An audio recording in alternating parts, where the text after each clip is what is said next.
नमस्कार मित्रांनो.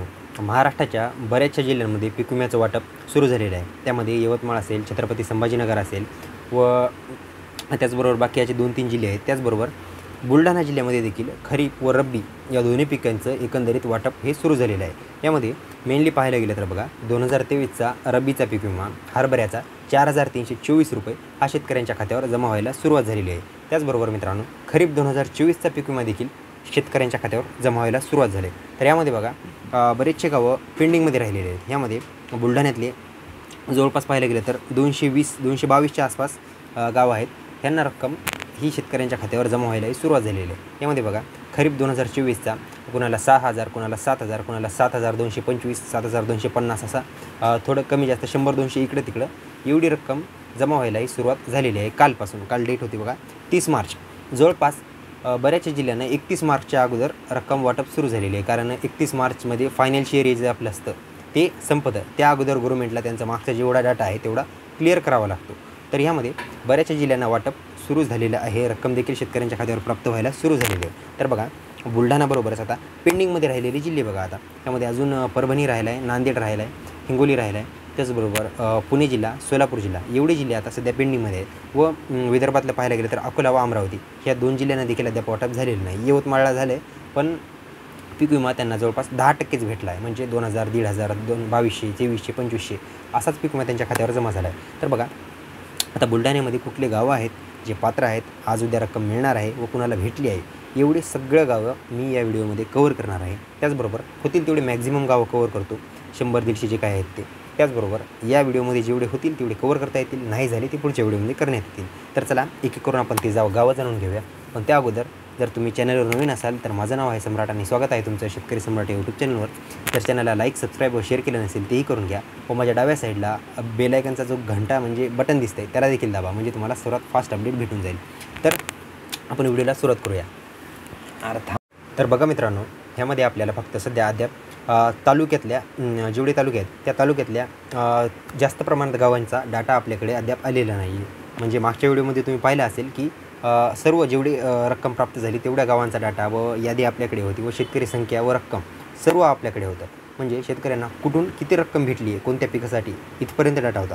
पण या व्हिडिओमध्ये बघा जे बुलढाणा तालुक्यातले तालुके आहेत त्यामध्ये बघा बुलढाणा तालुका आहे, त्याचबरोबर चिखली तालुका आहे, धुळगाव तालुका आहे, त्यानंतर खामगाव तालुका आहे, खामगाव झाल्यानंतर शेगाव, मलकापूर झाल्यानंतर मोटाळा, नांदुरा झाल्यानंतर मेहकर झाल्यानंतर लोणार, सिंदखेड राजा, जळगाव, जामोड आणि संग्रामपूर या तालुक्यांमधले बघा पाहायला गेलं तर तेवढे गावं नाही आहेत. म्हणजे अद्याप डाटा आलेला नाही. जवळपास गावांची संख्या ही म्हणजे 220च्या आसपास गावांची संख्या आहे. पण रक्कम जमा झालेल्या गावांची संख्या अद्याप ही खूप कमी आहे. ती गावाची संख्या देखील आपण व्हिडिओमध्ये समोर पाहणार आहोत.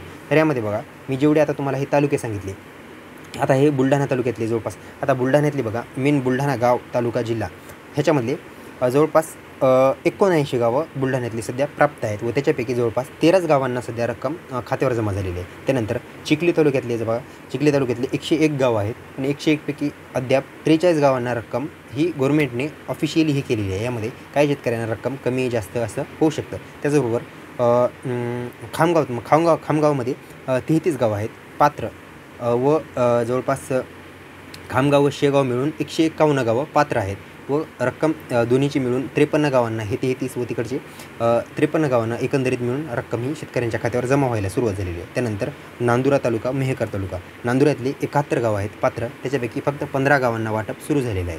तर बघा त्यानंतर लोणार, सिंदखेड राजा व जळगाव हे तिन्ही मिळून पात्र गावं भरपूर आहेत पण रक्कम खूप कमी गावांमध्ये मिळालेली आहे. त्यानंतर राहिले 2 तालुके संग्रामपूर झाल्यानंतर धुळगाव, राजा या 2 तालुके राहिलेले.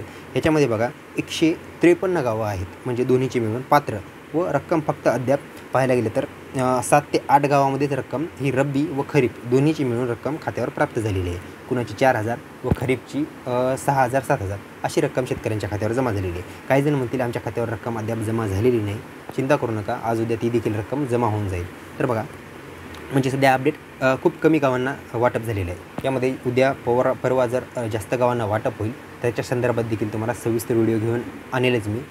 त्याचबरोबर या गावांव्यतिरिक्त जर कुणाच्या खात्यावर जर रक्कम जमा झालेली असल्यास कृपया कमेंट करून सांगा, कारण मागच्या व्हिडिओमध्ये शेतकऱ्यांनी ज्या प्रकारचं सहकार्य केलं तसं तुम्ही देखील करू शकता. तुमचे देखील नाव पुढच्या व्हिडिओमध्ये मी नक्कीच सांगेल. तर चला आता एक एक करून आपण गावांची ही जेवढी पेंडिंगमध्ये आता जमा झालेल्या गावांची यादी आलेली आहे ती आपण आता एक एक करून जाणून घेऊया. तर बघा आता, तर चला आपण एक एक करून गावांची यादी जाणून घेऊया. तर बघा, ह्यामध्ये आता पाहायला गेलं तर 220 गावं आहेत ते तुम्हाला सांगितलं आहे. आता एक एक करून आपण गावं देखील जाणून घेऊया व व्हिडिओच्या शेवटी मी बाकी जिल्हे जेवढे पेंडिंगमध्ये राहिलेले आहेत परभणी, नांदेड, हिंगोली ह्यांची देखील तुम्हाला अपडेट सांगतो. तर बघा, आपण आता व्हिडिओला कंटिन्यू करूया. तर बघा, यामध्ये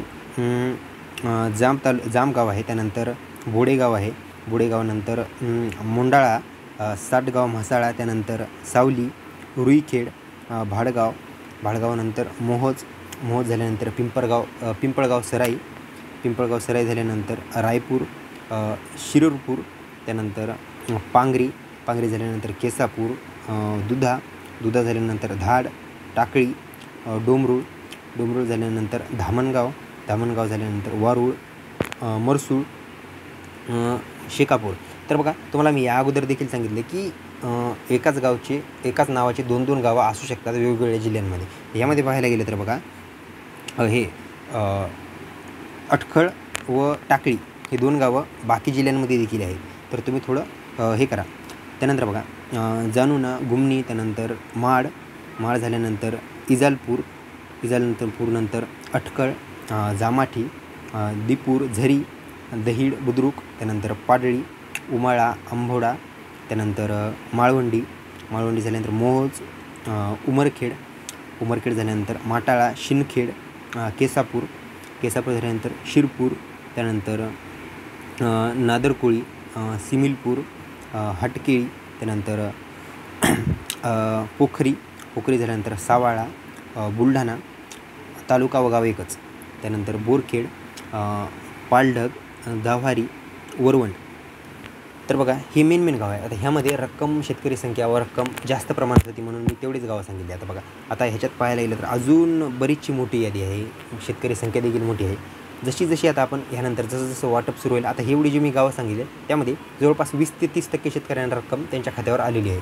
उर्वरित शेतकऱ्यांची अजून अद्याप अपडेट नाही आहे. जर ह्यांच्या व्यतिरिक्त बुलढाणा जिल्ह्यात तुमच्या खात्यावर जर रक्कम कृपया प्राप्त झाली असेल तर सहकार्य करा, कारण मागच्या व्हिडिओमध्ये देखील बऱ्याचशा शेतकऱ्यांनी त्यांची रक्कम भेटली व त्यांनी देखील कमेंट करून सांगितलं की बाबा आमच्या महसूल मंडळामध्ये रक्कम प्राप्त झालेली आहे. यामध्ये बघा, 87 महसूल मंडळात रक्कम मिळायला सुरुवात झालेली आहे. रब्बी 2023चा हरभऱ्याचा पीक विमा 4,000 5,000 याच्यामध्येच येत आहे. एक्झॅक्ट रक्कम सांगता येणार नाही, कारण कुणाला 4200 कुणाला 4,300 700 500 अशी रक्कम भेटत आहे. अद्याप 5,000 रक्कम कुणालाही भेटलेली नाही आहे. जर भेटली तर सांगा. ती झाली 2023 रब्बीची अपडेट. त्याचबरोबर 2024 खरीपची अपडेट म्हणजे 4,500च्या आसपास ती देखील रक्कम आहे. कुणाला कमी, कुणाला जास्त. तर कुणाला काही शेतकऱ्यांचं भूगर्भ क्षेत्र जास्त होतं त्यांना 6,500 7,000च्या आसपास देखील रक्कम भेटलेली आहे. तर बघा, ही होती या बुलढाणा जिल्ह्याच्या काही मेन तालुक्यातल्या गावांची अपडेट. कारण ह्यामध्ये उर्वरित देखील गावं भरपूर प्रमाणात आलेली आहेत, ते देखील आपण आता पाहणार आहोत, पण या व्हिडिओमध्ये ती कवर करता येणार नाही. तर ती माहिती आपण पुढच्या व्हिडिओमध्ये जाणून घेऊया. जर माहिती महत्त्वाची वाटली असल्यास, तुम्ही बुलढाण्याचे रहिवासी असल्यास, रक्कम जर खात्यावर जमा असल्यास कृपया व्हिडिओला लाईक करा, चॅनलला सबस्क्राईब करा व शेअर करा. अशीच महत्त्वाची माहिती घेऊन आपण पुढच्या व्हिडिओमध्ये देखील भेटणार आहोत. तोपर्यंत धन्यवाद.